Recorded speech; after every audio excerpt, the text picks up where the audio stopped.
안녕하십니까. 현대투자연구소 양우석 센터장입니다. 오늘이 1월 2일 목요일입니다. 자, 개장 초에 시장 점검을 해봤었고요. 그리고 이번에는 마감 후에 시장 점검을 좀 해보도록 하겠습니다. 제가 유튜브 방송을 한 이래 처음으로 마감 후 방송을 하는 것 같은데요. 자, 의미가 있다는 것이죠. 신년 초부터 시장이 약세로 출발을 하는 모습입니다. 약간 이상하죠. 과연 이게 얼마만큼 부정적인 영향을 미치는 것인지 또는 아닌지 이것도 한번 점검을 해봐야 된다는 거고요. 또 한 가지는 그 전부터도 강조를 드렸습니다만은 이제 5G와 관련된 종목들이 상당히 폭넓게 움직이고 있습니다. 하지만 그들 종목 중에서 세 가지 종목에 압축을 해야 된다는 것이죠. 그 논리를 제대로 이해를 할 필요가 있겠습니다. 그에 해당되는 종목은 KMW, 그리고 OE솔루션 및 RFHIC 이 세 종목이 됩니다. 왜 이 세 종목에 집중을 해야 되는지 그 논리를 이해를 해야 이 테마에 제대로 적응할 수가 있고 온전히 아주 안정적인 수익률을 낼 수가 있기 때문에 그렇습니다. 자, 이제 본론에 들어갈 텐데요. 그 전에 간단하게 안내 말씀 드릴까 합니다. 저희 현대투자연구소에서는 이번 주 일요일 날입니다. 1월 5일 날 한 오후 2시부터 5시 3시간 동안 청담동에 있습니다. 리베라 호텔 2층 샤머니 홀에서 증권 강연회를 개최를 하는데요. 강사는 송재우 회장과 저 리차드 양 양우석 센터장입니다. 참가비는 2만원이고요. 이번에는 밝아오는 이제 2020년 현재 이미 시작을 했죠. 그리고 금년 및 또 1월달 상당히 중요합니다. 최고의 포트폴리오를 제공을 해드릴 거고요. 좀 일찍 오신 분들한테는 종목 분석, 현재 갖고 계신 보유 종목 분석도 해드리고요. 고충도 있을 것 같아요. 그래서 고충 상담도 해드릴 생각입니다. 자, 이제 본론에 들어가도록 하겠습니다. 일단 시장을 먼저 봐야 되는데 시장이 좀 오늘 좀 만만치 않은 구석이 좀 있죠. 일단 지수가 특별히 악재가 있는 것도 아닌데도 불구하고 코스피 지수가 무려 1.2%, 22%랑 이 정도면 급락이죠. 하는 모습이 나왔고요. 또 코스닥은 그래도 좀 나아요. 0.63% 오히려 상승을 했습니다. 전반적인 분위기가 코스피, 코스닥이 서로 대별되는 그런 모습으로 마감이 됐다는 건데요. 우리가 지금 피부로 접하는 현재 대내외 경제가 그렇게 썩 만만치 않으므로 이러한 조정은 어떤 측면에서 봤을 때 필연적일 수도 있다 하는 시각도 있긴 있습니다. 그런 점까지를 감안하면서 수급을 먼저 체크를 좀 해볼 필요가 있겠습니다. 수급만 보면 만만치 않은 구석이 좀 있죠. 외국인들이 현물, 현재 거래소, 또 코스닥, 거기다 선물까지, 특히 선물 쪽의 매도가 상당히 강합니다. 6,000개 가깝게 대규모로 매도를 했고요. 또 현재 거래소 코스닥도 동시에 순매도하는 그런 모습은 비단 외국인뿐만이 아니고 기관들도 해당이 됩니다. 거래소 코스닥 양시장 모두 거래소 시장에서 무려 5,400억 원이나 코스닥 시장에서도 대규모 순매수했습니다. 반면에 개인들이 양시장 또 현재 선물시장까지 삼각 순매수하는 그런 모습, 또 코스닥에서도 대거 아주 적극적으로 매수하는 그런 모습을 보였다는 건데 이 바람에 코스닥에 현재 개인들이 선호하는 종목군들, 가장 대표적인 종목군들이 현재 바이오주라든가 또는 5G와 관련된 섹터입니다. 이들 종목들이 동시다발적으로 다양한 종목들이 올라갔다 하는 것의 배경으로 우리가 볼 수가 있다는 것이죠. 만약에 이런 식으로 지속된다고 한다면 여전히 바이오주나 또는 5G와 관련된 대중적인 테마주들이 힘을 쓰겠죠. 그렇지 않다고 한다면 다음 주부터 내일까지는 가능하다 하더라도 다음 주부터 수급과 연관돼서 판도상에 또 큰 변화가 있을 수 있다는 것을 어느 정도 감안하면서 봐야 됩니다. 그 이유 중에 하나가 바로 수급에서 나타난다. 이렇게 이제 설명을 드릴 수가 있겠고요. 자, 일단 수급은 그 정도만 보죠. 그리고 현재 코스피 시장에서는 한전이나 한샘 또는 현재 화장품주들 중국 소비와 관련된 종목들이죠. 근데 이런 종목들이 어느 정도 반등이 나왔습니다. 이것만 보면 시장은 지수 조정이 어느 정도 나오면서 방어적인 그런 상황에 전개된다라고 이해가 되는 측면이 있죠. 이들 종목은 대부분 방어적 성격을 갖고 있는, 지수가 좀 약할 때, 조정을 받을 때 뜨는 종목들이거든요. 분위기가 그렇게 잡힌 그런 측면도 되는 것 같습니다. 또 현재 코스닥에서는 앞에서도 말씀드렸듯이 일반 개인들이 선호하는 일부 바이오주, 메지온이나 헬릭스미스, 젠백스, 셀리버리 이번 JP모건 컨퍼런스에 참가한다라고 하는 종목들이 또 다양하게 동시다발로 또 움직이는 그런 모습이 나타나는 것은 앞에 설명드린 그 내용과 같습니다.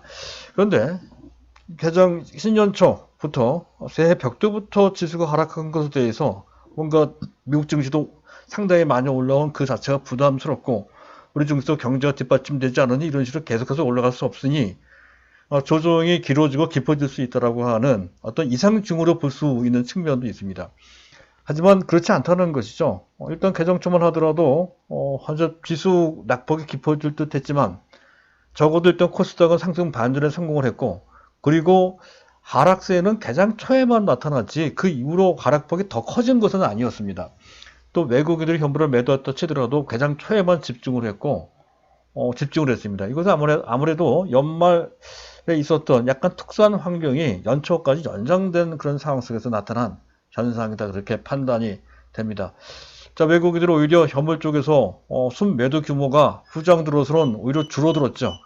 그런 측면에서 볼 때 현재 상황이 아주 나쁜 것만은 아니다. 오히려 다음 주 화요일부터 외국인들이 순매수 전환될 것으로 보고 있는데요. 그 전이라도, 즉 내일 당장이라도 외국인들이 순매수할 가능성을 어느 정도 내포하는 그런 현상이 나왔다. 최소한 나쁘지는 않다, 이런 관점으로 볼 수 있는 것이고요. 외국인들이 선물 대규모로 매도했다 치더라도 그것은 지난달에 약 3주간에 걸쳐서 거의 7만 계약 가깝게 초대 규모로 매수했기 때문에 그중 일부 물량이 청산돼서 나오는 그런 매물이다 이거죠. 신규 매도는 아닙니다. 그런 관점에서 외국인들의 시각이 크게 바뀐 것은 전혀 아니다라는 것을 알 수가 있고요. 선물 베이시스도 근데 막판에 밀려서 그렇지 장중 내내 0.8 이상을 꾸준하게 유지를 했습니다. 결국 종가 기준으로 0.4인데요. 낮긴 낮습니다만 끝에 가서 동시호가 때 밀린 거니까 큰 의미가 없습니다. 평균적으로 봤을 때 0.7 이상을 꾸준하게 유지를 하고 있어서 전반적인 강세적 흐름은 여전히 유효하다는 것을 보여주고 있다는 것이죠. 또 종목으로 보더라도 삼성전자는 약세를 면치 못했지만 또 하이닉스나 삼성전기 등의 현재 코스피 IT 대형주들이 좋았습니다. 또 코스닥의 반도체 우량주, DB 하이텍이나 또 SAP 반도체, 네페스 같은 이런 종목도 상당히 견조했거든요. 만약에 지수가 꺾이는 상황이라고 했을 때는 이들 종목이 올라갈 수가 없죠. 삼성전자가 상승의 한계를 보였다면 이들 종목이 올라갈 수가 없습니다. 그런 점을 본다면 오늘 나타난 현상은 연초라서 다소 찝찝한 측면을 완전히 떨궈버리기는 어렵지만 객관적으로 봤을 때는 일시적인 현상에 불과하다는 것을 알 수가 있습니다. 일단 이런 정도로 시장과 이상징후에 대해서 점검을 해봤고요. 앞에서 이제 말씀드렸던 대로 5G에 대해서 점검을 좀 해볼까 합니다. 5G와 관련된 종목들이 상당히 많습니다. 보기에는 얼마 안 되는 것 같습니다. 오이솔루션이나 또는 에이스테크나 몇 개 안 되는 것 같습니다만은 그렇지 않다는 것이죠. 우선 5G와 관련된 종목들이 몇 개나 있는지 한번 보도록 하겠습니다. 제가 화면을 자료를 준비했는데요. 제가 정리해 놓은 관련 종목들입니다. 대략 한 60개 정도 된다는 거죠. 장비도 있고 광전송 장비도 있어요. 네트워크 계측 장비도 있고요. 또 현재 솔루션도 있고요. 또 현재 또 컨택 센터도 있고 기지국 RF 무선 주파수죠. 안테나, 무선 중계기, 기타 등등 해서 해당되는 종목들이 한 60여 개나 있다는 건데요. 이들 종목군, 이 테마군의 속성을 우리가 좀 알아둘 필요가 있다는 것이죠. 일단 이 5G는 바이오주까지는 아니지만 바이오주 못지않게 상당히 일반 개인들이 선호했던 또는 선호하고 있는 대중적 성격을 갖고 있다 하는 것이죠. 따라서 시장 분위기나 어떤 재료에 의해서 해당 종목군들이 우후죽순처럼 동시다발 같이 움직이는 동조화 경향이 아주 강합니다. 오늘 같은 경우가 대표적인 그런 케이스라고 이제 할 수가 있겠습니다. 자, 그리고 5G에 해당되는 종목 60여 개라고 이제 말씀드렸습니다만 그들 종목이 추세적으로 다 같이 가는 것이 아니고요. 시간이 가면 갈수록 특정 현재 실적이 뒷받침이 되는 우량주로 선별 압축되면서 올라가더라 하는 겁니다. 중장기 관점에서 그렇다는 것이죠. 앞으로도 지금 현재도 그들 종목들이 많이 올라가 있지만 그들 종목이 더 올라간다는 개념으로 이해할 수 있는 그런 대목이 되겠습니다.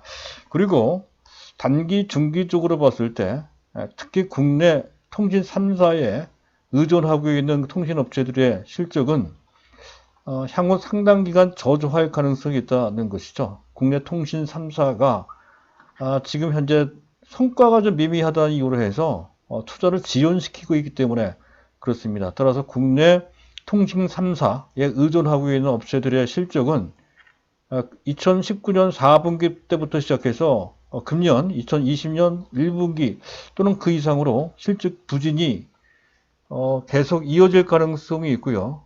이런 면에서 볼 때 잘 나가고 있는 오이솔루션이나 KMW 이런 종목들도 일시적 영향을 받을 소지가 다소 있습니다. 그 점에 대해서 어느 정도는 감안을 해야 된다는 거고요. 또 한 가지는 궁극적으로 5G라고 하는 이 테마 또는 이 산업은 전반적으로 통신업체의 투자 사이클에 절대적으로 의존하고 있는 것입니다. 내가 잘해서 그 업황이 좋은 것이 아니라 주변 업황이 워낙 좋다 보니까 나는 가만히 있는데 실적이 좋아지는 그런 케이스라는 것이죠. 주변 상황에 결국 현재 주가가 따라갈 수밖에 없는 그런 구도가 되어 있다 하는 건데, 다만 5G라고 하는 투자 사이클 기간이 그 어떠한 통신 세대보다 2G나 3G보다 훨씬 깁니다. 또 현재 내 머물지 않고 국외로까지 현재 공급처가 확대되고 있는 것도 그 기간을 넓히는데 일조하고 있다는 것이죠. 해서 적어도 2021년 내년까지죠. 그리고 조금 더 본다면 2022년 내에 2003년까지도 5G 전성시대가 계속 연장될 수 있다는 것에서 지금 당장 그것을 걱정할 단계는 아니다. 다만 장기적으로 볼 때에는 그 점은 고려 대상이 된다 하는 것을 어느 정도 염두에 둘 필요가 있고요.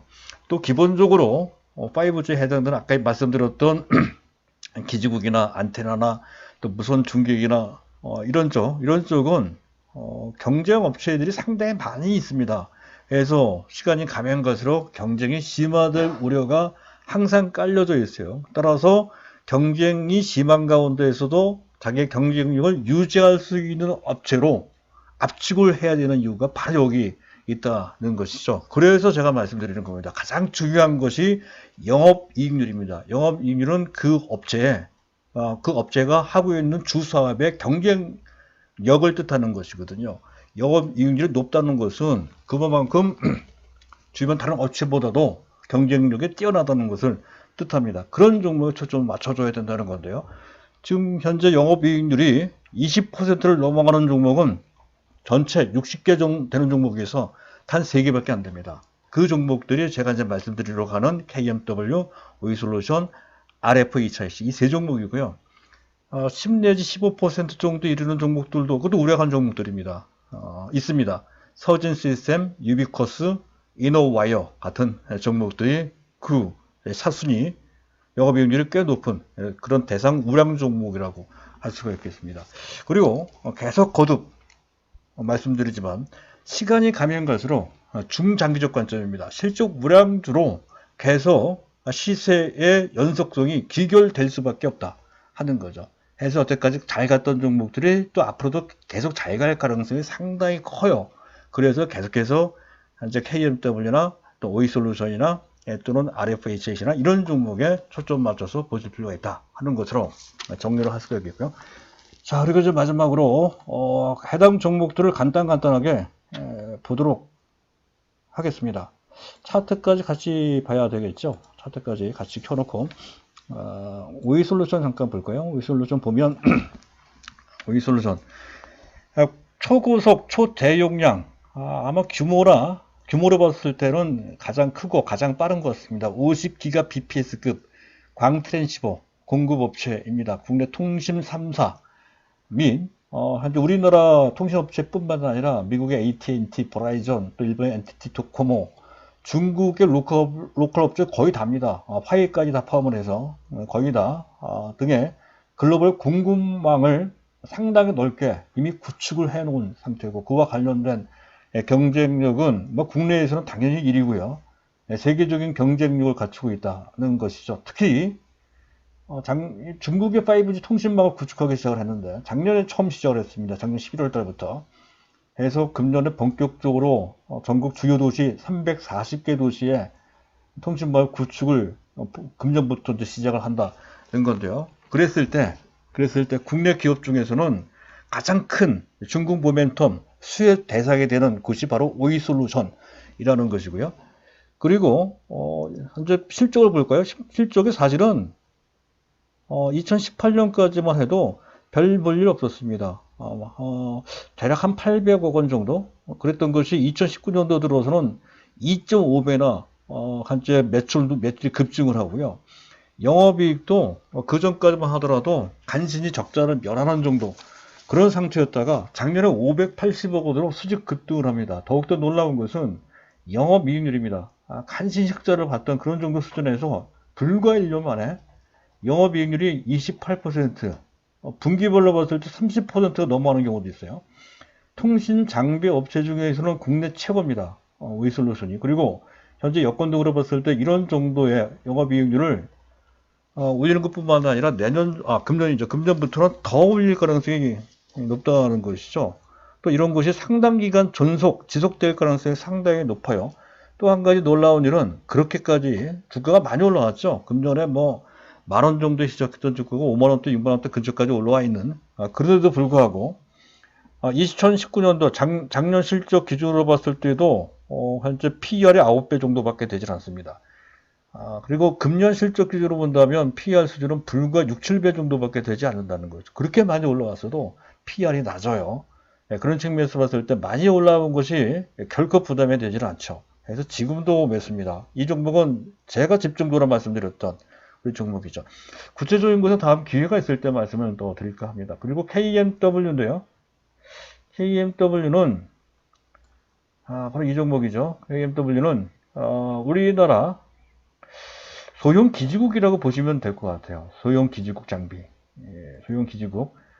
RRH라고 하는데요. 리모트 레디오 헤드. 리모트 레디오 헤드라는 뜻인데요. 이게 소형 기지국 장비로 계속 보시면 됩니다.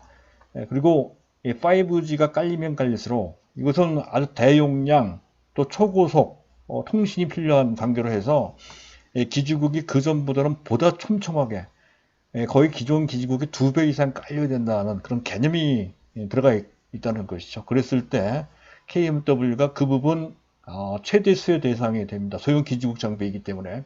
그래서 매출도 작년 동기 대비 2.7배, 영업이익도 갑자기 적자 보던 회사였습니다. 그런데 그 업자 1,800억 원이나 적자 보던 회사가 1년 만에 1,800억 원이나 영업이익을 내요. 완전 드라마죠, 드라마. 대역전을 합니다. 그래서 주가도 이렇게 많이 뜬 거고요.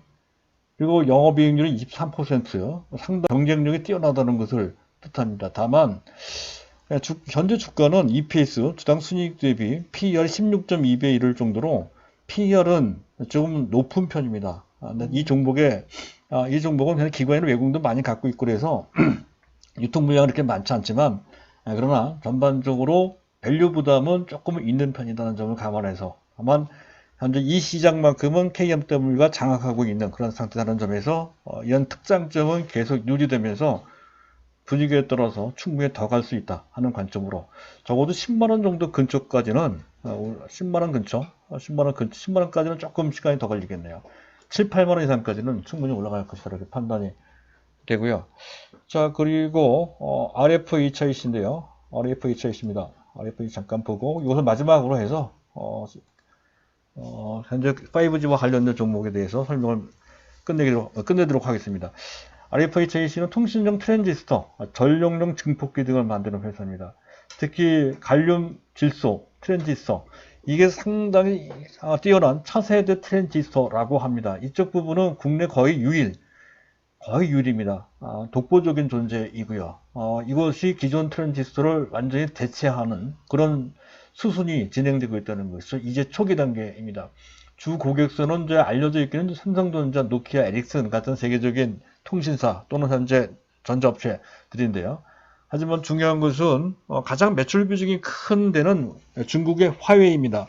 매출 비중이 거의 50% 이상이 된다는 거죠. 바로 그것 때문에 작년에 홍역을 치렀다는 것이죠. 미중 무역 문제 때문에. 그래서 매출이나 영업이익이 급감한 건 아니지만 어느 정도 부정적인 영향을 받는 것을 피하지 못했습니다.